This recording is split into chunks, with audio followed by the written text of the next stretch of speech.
Sanibonani babukile emakhaya. Wena ongizwayo mhlawumbe uyadriver noma usekhaya noma ukuphi. Ngwaneso mamele hletya udumedisa. Ubuliswa umkhuluoti, ubuliswa umuntu ukuthi ume lapho indabuko futhi abomprofeti wesintu. Mina ke ngirana inkonzo yesintu yokuvula izinto zabantu. Twatla mamele ngwaneso. Imvuselelo African Traditional Church inkonzo eze ngendlela eyahlukile lana eNingizimu Afrika. Lenkonzo inkonzo yabantu abamnyama. Lenkonzo inkonzo yokuvula izinto zomuntu omnyama. Lenkonzo inkonzo yokushaya imilingo nemimoya yobuthakathi.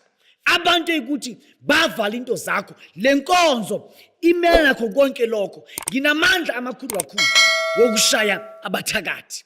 Ngoba nginento noma nginomoya owangena mina. Lo moya iwona moya olapha abantu.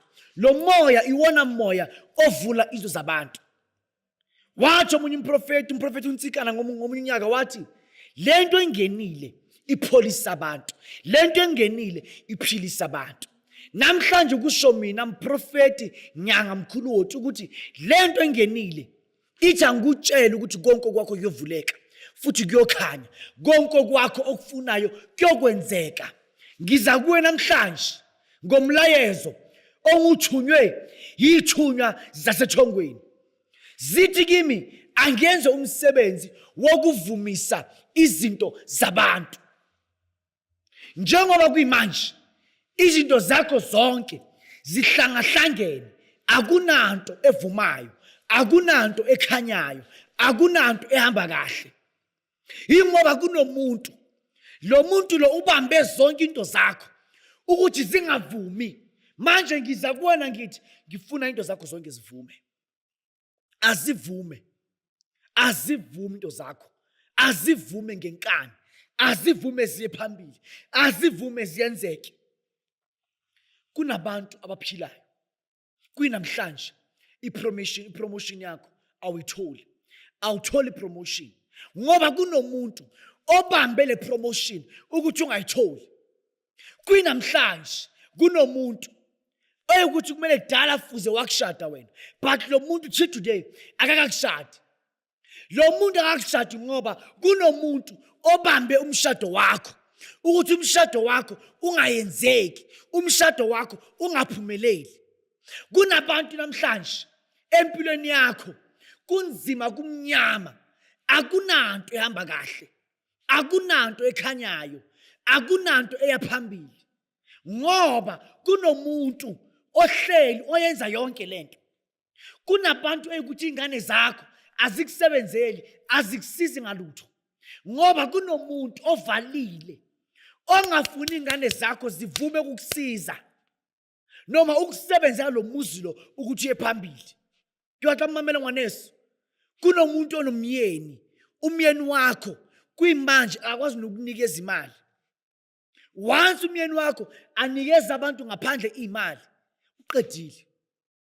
Ingoba kunomuntu. Loyo muntu loyo ubambe izinto zakho ukuthi zingavumi. Loyo muntu loyo ubambe into zakho ukuthi zingavumi. Uhambe inyanga akunanto elungayo. Uhambe abantu akunanto ekhanyayo. Uhambe kuphi na kuphi akunanto ekhanyayo ngoba kunomuntu. Loyo muntu kubambile ukuthi konke kwakho kungavumi. Lo muntu kubambile ukuthi konke kwakho kungavumi, kungavumi, kungavumi, kungavumi. Hawunkutlu rikering. Akuvumi kanje ngoba kunabantu abayenza ukuthi kungavumi. Awutholi umsebenzi ngoba kunomuntu oyenze into ukuthi ungawutholi umsebenzi. Manje ngiyakumema nge-28 zika July. 28 July ngiyenza umsebenzi wokuthi ngithi kuwe azivume izinto. Azivume izinto. Ngisokusebenza ngempande. Leyo mpande leyo ngiyokusebenza ngayo ezandleni. Ngusebenze ngayo okhakhayini lwakho. ngusebenze ngayo elimini lakho ukuthi yonke into ayivume. Ngoba uma nje ubuka abantu bayakunyanya, uma nje ukhuluma bayanyanya abantu. Ngitlo usebenza. Uma ngusebenza, ngiyokusebenza izandla. Lezi izandla njengoba kunomuntu ovalile ukuthi imali ungayitholi. Ngizokusebenza izandla lezi ukuthi yonke into ethintayo yemali ivume. Yonke imisebenzi yakho ivume. Ngusebenza ukhakhayi, ngusebenza ulimi ukuthi yonke into oyifunayo iyenzeke. Ayivume. Makuvume yonke into yakho.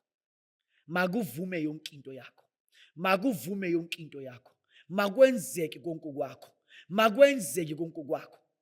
Konke okufunayo makwenzeke. Futhi makuvume. Makuvume, makwenzeke. Makwenzeke, makuvume. Makuvume, makwenzeke.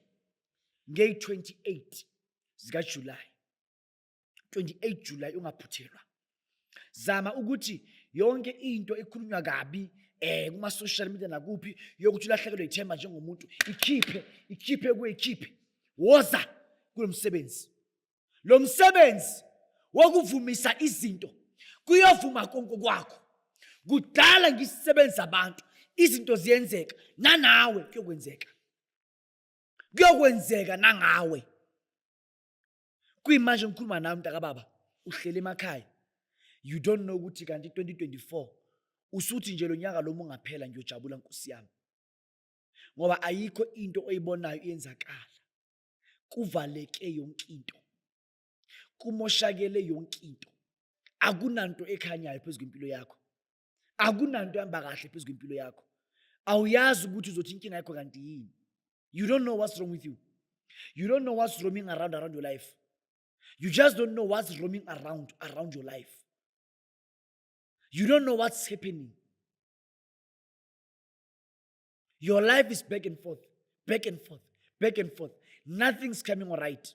Imoto zakho ziphelile, imizi yakho iphelile, imali zakho zidlekile, akunanto ephilayo, imali zakho each and every money othi uyainvesta kuyo iyadleka, iyamosheka, iyaphela. Zonke imali zakho ziyamosheka, ziyaphela. On the 28th, lo muntu obambe izinto zakho ngizozilanda kuye ngokamoya, ngizibuyisele kuwe ukuze impilo yakho ibe ngcono. Woza nethemba.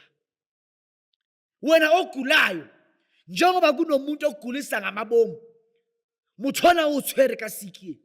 On the 28th of July 2024, believe you me, believe you me, believe you me,